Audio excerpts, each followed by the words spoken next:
Last episode में हमने देखा था कि जियान अल्केमिस्ट एसोसिएशन में अपना जो पील को है रिफाइन कर दिया था और एक फर्स्ट ग्रेड एम्पर लेवल का अल्केमिस्ट बन चुका था। जियान का पील रिफाइनिंग का टेक्निक और इसका जो स्किल्स वगैरह इसको देख के सब लोग बहुत ही खुश हो गए थे। और वहाँ पे एक लड़की थी जिसका नाम यूरो थी, वो भी इसको देख के कुछ सोच रहे थे, मतलब उसको शायद जियान से कुछ इंटरेस्ट था। एंड में जब प्रेसिडेंट वाइसू बोलते हैं कि तुम इस अल्केमिस्ट एसोसिएशन का यंगर एल्डर बन जाओ, तो वो वहाँ पे उनको मना करता है। वो बोलता है कि मेरा कुछ काम है, इसलिए मैं यहाँ पे एल्डर बन के नहीं रह सकता, मुझे आप माफ़ कर दीजिए। तो अभी प्रेसिडेंट बाइसू बताते हैं कि तुम्हें इतना चिंता करने की ज़रूरत नहीं है, क्योंकि यहाँ पे तुम्हें अगर एल्डर बनना है तो यहाँ पे तुम्हें रहना ज़रूरी नहीं है, तुम कहीं पे भी जा सकते हो, ये सिर्फ नाम का एल्डर रहेगा। तुम जहाँ पे भी जाओगे हमारा अल्केमिस्ट एसोसिएशन को तुम रिप्रेजेंट करोगे और तुम्हें इसका फ़ायदा हर जगह पे मिलेगा। फिर प्रेसिडेंट वाइसू जब जियान को रेस्ट के लिए भेज देते हैं तो जियान को वहाँ पे यूरो मिलते हैं और यूरो जियान से मदद मांगने लगती कि मुझे तुम्हारा जो हेवनली फ्लेम है उसका ज़रूरत है, इसलिए प्लीज़ तुम मेरा हेल्प करो और उसके बदले हम तुम्हें ड्रैगन डेमन फ्रूट का जो लोकेशन है वो हम तुम्हें बता सकते हैं। लेकिन जियान इसका कुछ रिप्लाई नहीं देता, इसलिए वो यूरो जो लड़की थी वो अपना ऑरा को रिलीज कर देते हैं। और ये देखे जियान बोलता है, क्या तुम ही वाकई में एक 3 स्टार डूडी हो? और वो भी अपना ऑरा को रिलीज करता है। जब दोनों तरफ की माहौल गर्म होने लगता है तब प्रेसिडेंट वायरू आके तो वहाँ पे रोक लेते हैं और बोलते हैं कि जियान को तुम जाके वहाँ पे उसको मदद कर दो, तुम्हें अच्छा खासा फायदा हो जाएगा। जियान भी जाने के लिए मान गया था। अभी हमारा जो एपिसोड है यहीं से स्टार्ट होता है। तो battle through the heavens volume 2 की और एक नए वीडियो में आपका स्वागत है। एपिसोड की स्टार्टिंग में हम देखते हैं कि यूरो जियान से पूछते हैं कि क्या तुम इतने जल्दी यहाँ से जाने वाले हो? तब ये यूरो की बात सुन के जियान बोलता है कि हाँ, मुझे यहाँ पे तो और कुछ काम नहीं है, क्योंकि तुम्हारे पिताजी के पास भी टाइम कम है, तो इसलिए मैं सोच रहा था कि क्यों ना तुम्हारे पिताजी का मदद करें। और मेरा जो इंग्रेडिएंट है उसके बारे में मुझे पता चला था, मैं उसको भी लेने के लिए जाना है मुझे। तभी यूरो जियान को बात को सुनकर थोड़ा खुश होती है, क्योंकि उसको उसके फादर के बारे में बहुत ही चिंता थी। और इसके बाद वो प्रेसिडेंट वाइसू को थैंक यू बोल के, उसको गुड बाय बोल के वहाँ से जाने लगते हैं जियान को लीड करके। तभी प्रेसिडेंट वाइसू यूरो से बोलते हैं कि तुम थोड़ा जाते टाइम ध्यान रखना अपना, क्योंकि अभी किंगचिंग सिटी का जो माहौल है वो थोड़ा ठीक नहीं है, और मैं आशा करता हूँ तुम्हारे जो पिताजी वो भी जल्दी से ठीक हो जाए।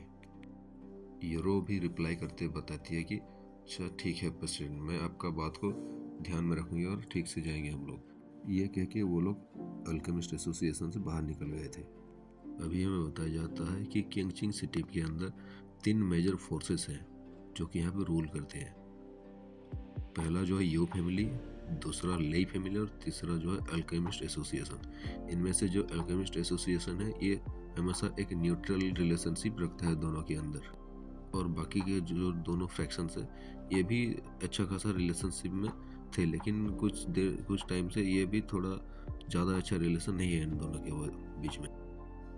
जियान, किंग युआन और यूरो ये तीनों मिलके किंगचिंग सिटी के अंदर उसके अगली छोर तक धीरे धीरे जा रहे थे। अभी जो किंग युआन थी वो रोड में इस तरफ आगे पीछे राइट लेफ्ट ऐसे देख रही थी जैसे कोई बच्ची चारों तरफ देख के बहुत ही खुश हो रही हो। और यूरो जो थी एक्चुअली में बहुत ही थैंकफुल थी और बहुत एक्साइटेड थी, क्योंकि बहुत ही टाइम से वो एक फायर हेल्प की मास्टर को ढूंढ रही थी और फाइनली वो बहुत ढूंढने के बाद जियान से वो मिल ही गई। जियान भी अभी आगे देख के पूरा स्ट्रेट चल रहा होता है, और जैसे कोई एक्सीडेंट ना हो और बिना कोई परेशानी के वो लोग आगे चले जाएं। वो तीनों रास्ते में सीधा सीधा चल रहे थे। तभी जियान थोड़ा सा आगे चल के यूरो को पकड़ लेती और बोलती कि वी केयरफुल, तुम किसी से टकराने वाले हो। तभी सामने से आवाज आती है कि क्या तुम आँख होते हुए भी अंधी हो? तुम्हें हमसे धक्का देने की हिम्मत कैसे हुई? अभी सामने कुछ लोग खड़े थे और उनके पीछे और एक आदमी जो था खड़ा था, वो ब्लैक रोब पहना हुआ था और वही ये सब बातें कर रहा था। तभी सामने वाला बंदा बोलता कि बड़े भाई, ये जो दोनों लड़कियां बहुत ही सुंदर है, क्यों ना हम इनको पकड़ लें। ऐसे कुछ कड़ी हुई बातें करने के बाद वो एक्चुअली में रियलाइज करता है, वो जो सामने वाला बंदा, कि जो किंग युआन और यूरो थे वो एक्चुअली में बहुत ही सुंदर थे। अभी उनके मन में गलत गलत विचार आने लगे थे। तभी वो आदमी बोलता है कुछ ना करने से तो बेहतर कुछ ना करना ही है ना। अभी जो सबसे अर्जेंट चीज़ जो है, अब हमें पहले पीछे हटना चाहिए क्योंकि ये सब ठीक नहीं चल रहा है। क्योंकि वो सेंस कर लेता है कि ये जो लड़कियां हैं इनके अंदर से किलिंग इंटेंट फैलने लगी थी और ये जो सामने वाले लड़के हैं उनसे थोड़ा ज़्यादा ताकतवर है शायद। लगता है आज हमने कुछ ज़्यादा कर दिया और हमें अब पीछे नहीं हटना होगा क्योंकि अभी वक्त आ गया कि हम फाइट करें। एग्जैक्टली बताऊं तो ये जो बंदे हैं ये एक्चुअली में यूरो और किंग युआन को फाइट करके वो अपने साथ ले जाना चाहते हैं। तभी वो ब्लैक कलर का जो पहना हुआ था वो आदमी बोलता है कि अच्छा ठीक है, तुम लोग फाइट करना ही चाहते हो तो हम भी फाइट करते हैं। और ये कह के वो एक स्क्रोल जो था उसके पास वो तोड़ देता है। तभी वहाँ पे जो स्पेस था वो आइसोलेटेड था एक्चुअली में, वहाँ से शायद कोई बंदे रहेंगे। वहाँ से दो अटैक्स आते हैं और एक यूरो का और दूसरे किंग युआन की तरफ जाने लगते हैं, फ्लावर अटैक। मानो अभी ऐसा लगता है कि ये जो दोनों अटैक है एक ही बार में इस दोनों लड़कियों को दबोच लेंगी। अभी जियान देखता है कि ये जो आइसोलेटेड स्पेस से दो बंदे बाहर आए थे एक्चुअली वो 1 स्टार डोडी के पावर पर थे। तब जियान भी एक एविल स्माइल देता है और जो जियोली थी वो जियान की बॉडी से तुरंत ही बाहर आ जाती है। तभी जियोली जो उन दोनों बंदे के ऊपर अटैक करते हुए उसके सामने चली जाती है और उस दोनों को जला के राख कर देते हैं जो जिस दोनों ने यूरो और किंग युआन को अटैक किया था। तब वो जो ब्लैक रोब पहना हुआ आदमी था वो देखता है कि एक फ्लेम का जो फायर एल्फ है और ये कोई ऑर्डिनरी चीज़ नहीं है। अगर तुम मुझे ये चीज़ देना ही चाहते हो तो मैं इसको एक्सेप्ट क्यों नहीं करूँगा। एक्चुअली में जो ब्लैक रोब पहना हुआ आदमी था वो जियान को पहले देखा नहीं होता है। वो खेल सोच रहा होता है कि ये जो दोनों लड़कियां हैं बस यही दोनों ही यहाँ पे ज़्यादा पावरफुल है और जियान को वो एक नॉर्मल बंदा समझ रहा था। लेकिन जब एक फायर इसके अंदर से बाहर आ जाता है उसको पता चलता है कि ये जो फायर रहता है ये एक्चुअली में बहुत ही ज़्यादा एक्स्ट्रा ऑर्डिनरी होता है और इसको पाने के लिए तो बहुत ही लोग ऐसे ही लड़ जाते हैं। तभी वो ब्लैक रोब्ड आदमी जो था वो बोलता है अगर तुम सब यहाँ पे आ ही गए हो तो तुम सब यहाँ पे मरोगे अभी। और वो अपना जो ब्लैक क्लोक था उसको हटा देता है और उसका ओरिजिनल अपीयरेंस को सबके सामने लाता है। जब उसका ओरिजिनल अपीयरेंस सामने आया था तभी एक एविल ओरा चारों तरफ फैल जाता है और ऐसा लगता है कि ये सामने वाले बंदे को अनकंफर्टेबल फील करवा रहा हो। इस बंदे की जो आवाज़ थी वो इतनी ज़्यादा बुरा थी कि यहाँ पे जियान को भी थोड़ा अनकंफर्टेबल फील होने लगा था। अभी जियान सेंस करता है कि ये जो सामने वाला बंदा है जिसने एविल ओरा का भी रिलीज किया है इसका जो पावर है अभी एक 3 स्टार डोडी की कंजम्पशन पे है, मतलब 1 स्टेप 4 स्टार डोडी है। तभी यूरो जो थी अपनी लिप को बाइट करके जियान की तरफ देख के बोल दी कि मुझे माफ़ करो क्योंकि तुम्हें परेशानी खड़ी हुई और मैं अपने फादर के लिए कुछ भी कर सकती हूँ। तुम यहाँ पे चले जाओ, मैं इसको कुछ देर के लिए रख के रखता हूँ, भले ही मेरी जान चली जाए लेकिन तुम सही सलामत चले जाओ और मेरे फादर की रक्षा करो। तभी जियान भी यूरो को कंफर्ट करने के लिए बोलती कि अच्छा तुम चिंता मत करो, मैंने तुम्हें प्रॉमिस किया है कि तुम्हारी मदद करूंगा और ऐसे में बीच रास्ते में मैं तुम्हें छोड़ के नहीं जा सकता और ऐसा आदमी मैं भी नहीं हूँ कि कोई लड़कियों के पीछे मैं छुपने वाला बंदा रहूँ और ये आदमी को तो तुम मेरे ऊपर ही छोड़ दो।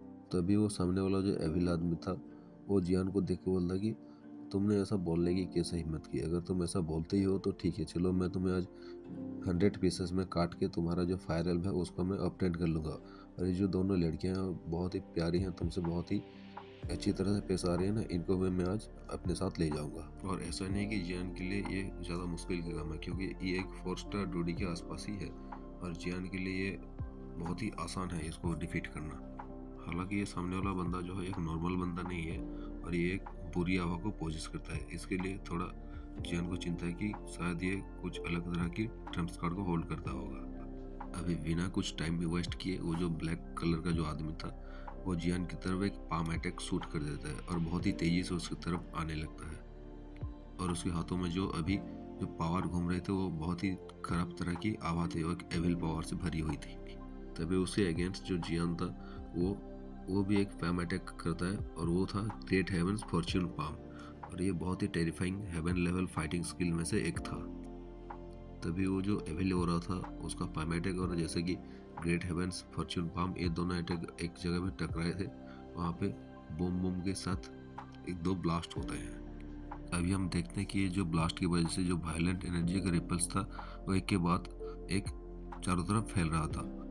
अभी ये साफ साफ नज़र आ रहा है कि पाम अटैक जो जियान की तरफ से था वो थोड़ा सा हेवनली फ्लेम से भी मर्ज था, इसलिए उसका जो पाम अटैक था सब उससे ज़्यादा पावरफुल था और वो जो मैन इन ब्लैक जो आदमी था वो थोड़ा वहाँ पे कमज़ोर पड़ गया था। अभी जो यूरो जियान को देख रहे थे एक शॉकिंग भरे नज़रों से, वो सोच रहे थे कि जो जियान था वो सिर्फ पिल रिफाइनिंग की स्किल में बहुत ही ज़्यादा एक्सपर्ट है। उसको पता ही नहीं था कि जियान जो ऐसे नॉर्मल बैटल है उनमें भी इतना ज़्यादा अच्छा फाइट कर सकता है। क्योंकि ज़्यादातर अल्केमिस्ट जो रहते हैं वो दूसरों की मदद से ही मतलब वो खुद को सेफ्टी करते हैं, और यहाँ पे जैसा माहौल है ऐसा लगता है कि जियान आज तो कोई बैटल हारा ही नहीं है। और इसकी वजह से जो उसके मन में एक अलग तरह की इमोशन पैदा होने लगी थी जियान को लेकर। तभी किंग युआन की जो आवाज़ होती है जियान के कानों में जाती है। वो बोलते हैं कि ब्रदर जियान, ये जो आदमी है यही आदमी था जो मू फैमिली का जो लीडर था उनको अटैक करके वो उनको मार डाला था। क्योंकि मुझे अभी याद आ रहा है कि इसका जो एबी लोरा था उस टाइम भी वहाँ पे रिलीज हुआ था, और मैंने उसको अभी रिकॉग्नाइज कर लिया है। अभी हमें साफ साफ पता चलता है कि जो सामने वाला बंदा एक्चुअली में वो मो फैमिली का मर्डरर है। अभी इसके लिए जो चीज़ें हैं बहुत ही मुश्किल हो गई है, क्योंकि ये मो फैमिली का मर्डरर भी है और वो जियान की जो फ्लेम उसको भी चाहता है। और ऐसा तो नहीं है कि वो उसका एबिलिटी है जो जियान से उसका फ्लेम छीन के ले सके। तभी जियान बोलता है कि लगता है तुम यहाँ पे आज बहुत ही ज़्यादा अनलक्की हो, क्योंकि मुझे लगता है कि तुम्हें जाके मो फैमिली के लोगों को अप्लाइज करना चाहिए। और ये बोलने के बाद जियान उसको पकड़ने के लिए आगे जाने लगता है। जियान एक्चुअली में चाहता था कि जो यूरो थे उसका जो काम था उसको ख़त्म करने के बाद वो पर्सनली जाके किंग युआन के जो काम है वो ख़त्म करे और उसको मो फैमिली के मर्डरर को ढूंढे। लेकिन जियान ने ये नहीं सोचा था कि ये जो मैटर है यहाँ पे ही ख़त्म हो जाएगा और वो मो फैमिली का जो मर्डरर है यहीं पे ही मिल जाएगा। ये तो बहुत ही अच्छा है और उसके लिए टाइम भी सेव हो जाएगा। तभी जो जिंग में से एक आवाज़ आती है गोल्डन ड्रैगन की वो बोलते हैं कि ये जो उसका ब्रेथ है मुझे कुछ गलत तरह की फील हो रहा है। अरे मुझे लगता है कि ये जो आभा है ये एक एलियन की आभा, एक एलियन का एनर्जी है। और गोल्डन ड्रैगन किंग उनके साथ हज़ारों बार फाइट कर चुके हैं, इसलिए उनको पूरी तरह से पता था कि ये जो बंदा है इसके अंदर जो एविल ओरा है वो एलियन का ओरा है, जो कि बाहर की दुनिया के लोग हैं। और इन्हीं लोगों से 10,000 साल पहले हमारा जो फाइट हुई थी। तभी जियान को वो बोलते हैं कि क्या तुम इसको हैंडल कर सकते हो। तभी जियान कुछ बिना बोले अपना जो 3 मिस्टीरियस चेंजेस था उसको एक्टिव कर लेता है, और देखते ही देखते उसका जो पावर है धीरे धीरे इंक्रीज होने लगता है। ये देख के वो जो सामने वाला ब्लैक आदमी था वो एक्चुअली में एक खौफ में आ जाता है, क्योंकि ये एक्चुअली में अपने खुद की पावर पर रिलाई कर रहा था, क्योंकि वो थोड़ा सा ज़्यादा ताकतवर था। लेकिन जिस तरह से जियान का पावर इंक्रीज हो रहा है उसके लिए भी ये बहुत ही ज़्यादा टेरिफाइंग होने वाला है। आज का जो एपिसोड है हम यहीं पे ख़त्म करते हैं, क्योंकि आने वाला ये जो बैटल अभी चलने वाला है ये काफ़ी ज़्यादा वक्त लेने वाला है, इसलिए एक एपिसोड में ये नहीं आ पाएगा। सो मिलते हैं एक नए एपिसोड के साथ कल, तब तक के लिए बाय।